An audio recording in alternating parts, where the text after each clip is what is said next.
شروع اللہ کے بابرکت نام سے جو بڑا مہربان اور نہایت رحم کرنے والا ہے۔ معزز خواتین و حضرات، کفر و شرک میں ڈوبی قوم نے شیطان کی پیروی کرتے ہوئے 5 بڑے بت بنا لیے اور ان کی عبادت کرنے لگے۔ یہی وہ پہلی قوم تھی جس نے بت پرستی شروع کی۔ حضرت ادریس علیہ السلام کے پڑپوتے حضرت نوح علیہ السلام کو اللہ پاک نے نبوت عطا فرمائی اور اس قوم کی رہنمائی کا حکم دیا۔ حضرت نوح علیہ السلام نے نبوت کے اعلان کے بعد لوگوں کو ایک خدا کی عبادت کی دعوت دینے لگے۔ آپ نے 950 سال تک تبلیغ کی، لیکن صرف 80 لوگ آپ پر ایمان لائے اور آپ کی نبوت کا اقرار کر کے اللہ پاک کی عبادت کرنے لگے۔ آج کی ہماری ویڈیو کا موضوع ہے کہ کیوں حضرت نوح علیہ السلام کی بیوی ان پر ایمان نہ لائی اور کیسے کیسے آپ کی بیوی نے آپ پر ظلم ڈھائے۔ آپ کی بیوی کیسے آپ کے بیٹوں کو بھی ورگلاتی رہی اور انہیں اپنے ہی باپ کے خلاف استعمال کرتی رہی۔ معزز خواتین و حضرات، مختلف تفسیروں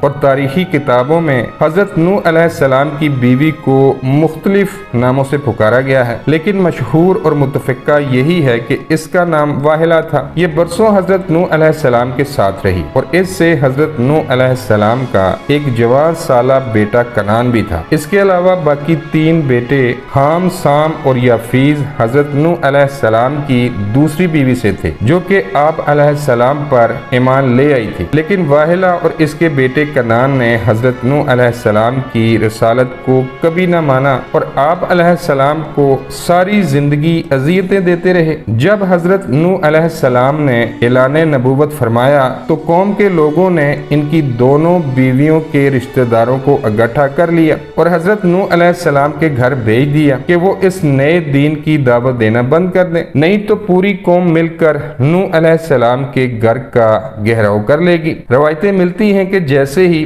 اپنے رشتہ داروں کو واحلہ نے دیکھا تو اعلان کر دیا کہ میں اور میرا بیٹا کنعان نوح کی کبھی پیروی نہیں کریں گے، اور واحلہ نے اپنی قوم سے وعدہ کیا کہ وہ نوح علیہ السلام کو اس نئے دین کی تبلیغ سے ضرور روکے گی۔ خیر، واحلہ نے زبردست مہم چلائی، ہر محاذ پر اپنے شوہر کی مخالفت کی، لیکن حضرت نوح علیہ السلام تبلیغ حق کرتے رہے، یہاں تک کہ ایک دن قوم کے لوگوں نے گھر پر اس وقت حملہ کر دیا جب حضرت نوح علیہ السلام کے تینوں مومن بیٹے گھر پر نہ تھے، جبکہ کنعان اور واحلہ گھر میں موجود تھے، بلکہ یہ حملہ بھی واحلہ ہی کی سازش تھی۔ لوگوں نے حضرت نوح علیہ السلام کو لہو لہان کر دیا اور بے پناہ ظلم کیا۔ چنانچہ واحلہ نے جب یہ دیکھا کہ یہ لوگ نوح علیہ السلام کی جان ہی لے لیں گے تو ان کو یہ کہہ کر روک دیا کہ اب سے میرے شوہر تبلیغ دین سے باز آ جائیں گے۔ مزید کہنے لگی، اے میری قوم کے لوگوں، نوح تو دیوانے ہو گئے ہیں، تم انہیں مار مار کر اپنی مرضی کے مطابق نہیں بنا سکتے، تم انہیں مت مارو، یہ جو کچھ کہتے ہیں حالت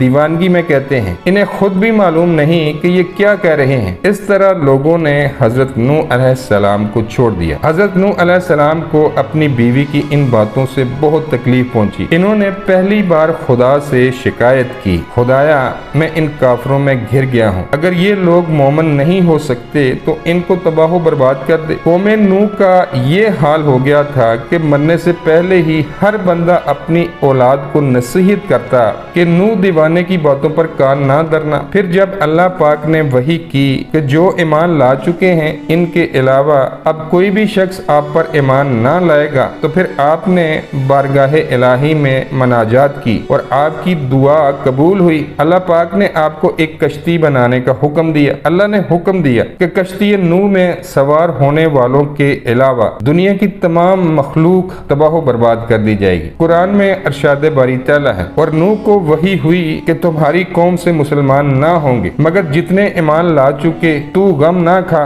اس پر جو وہ کرتے ہیں، اور کشتی بنا ہمارے سامنے اور ہمارے حکم سے، اور ظالموں کے بارے میں مجھ سے بات نہ کرنا، وہ ضرور ڈبو دیے جائیں گے۔ اور حضرت نوح علیہ السلام کشتی بناتے ہیں اور جب اس کی قوم کے سردار اس پر گزرتے تو اس پر ہنستے، تو آپ فرمانے لگے اگر تم ہم پر ہنستے ہو تو ایک وقت ہم تم پر ضرور ہنسیں گے، جیسا تم ہنستے ہو تو آپ جان جاؤ گے کہ کس پر آتا ہے وہ عذاب کہ اسے رسوا کرے، اور اترتا ہے وہ عذاب جو ہمیشہ رہے۔ آپ نے اللہ کے حکم سے شہر کے باہر کشتی بنانے کا ارادہ کیا۔ ابھی طوفان نو آنے میں 200 سال باقی تھے اور آپ علیہ السلام کو کشتی بنانے کے لیے لکڑی کی ضرورت تھی، لہٰذا آپ علیہ السلام نے لکڑی حاصل کرنے کی غرض سے ساگوان نامی کچھ درخت لگائے جن کی لکڑی بہت مضبوط ہوتی ہے۔ یہ درخت 100 سال میں تیار ہوئے۔ اس کے بعد آپ علیہ السلام نے ایمان لانے والوں کے ساتھ مل کر دنیا کی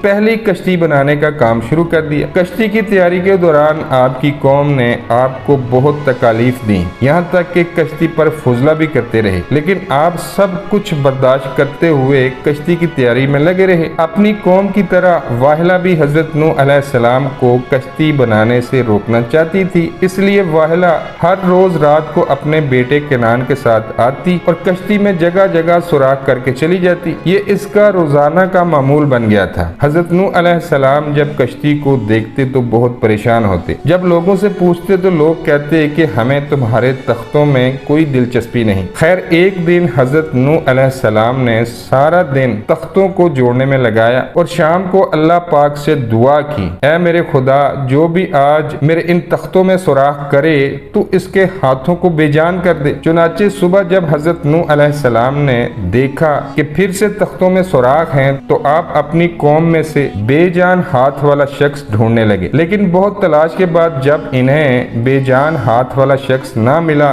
تو آپ اپنے گھر واپس لوٹ آئے۔ گھر جاتے ہی دیکھا کہ بیوی نے ایک ہاتھ کو چادر میں چھپا رکھا ہے۔ آپ فوراً سمجھ گئے کہ وہ یہی ہے جو روز سوراخ کرتی ہے۔ آپ کو یہ جان کر بہت رنج ہوا کہ میری اپنی ہی بیوی میرے اتنے خلاف ہے۔ خیر آپ نے اس کو خبردار کر دیا کہ ابھی تو ہاتھ بے جان ہوا ہے، اگر دوبارہ میری کشتی کا نقصان کیا تو پورا جسم ہی بے جان ہو جائے گا۔ کم و بیش 100 سال میں کشتی تیار ہو جاتی ہے۔ یہ کشتی 300 گز لمبی، 50 گز چوڑی اور 30 گز اونچی تھی۔ جب طوفان شروع ہوا تو حضرت نوح علیہ السلام نے کشتی میں درندوں، چرندوں، پرندوں اور قسم قسم کے حشرات الارض کا ایک ایک جوڑا نر اور مادہ سوار کیا۔ خود آپ اور آپ کے تینوں فرزند حام، سام اور یافیس اور آپ کی مومنہ بیوی اور 72 مومنین مرد و عورت کل 80 انسان کشتی میں سوار ہو گئے۔ پھر حضرت نوح علیہ السلام نے اپنی نافرمان بیوی کو بھی کشتی میں سوار ہونے کی دعوت دیتے ہوئے کہا کہ تو بھی کشتی پر سوار ہو جا۔ تو بیوی نے کہا تمہاری باتوں پر کون اعتبار کرے جبکہ پوری قوم تم کو جھٹلا رہی ہے۔ حضرت نوح علیہ السلام نے کہا تم میری گمراہ قوم میں مت شامل رہو، تم میرا کہنا مانو اور کشتی میں سوار ہو جاؤ۔ لیکن بیوی نے انکار کر دیا، اور وہ اقرار کرتی بھی کیسے؟ وہ تو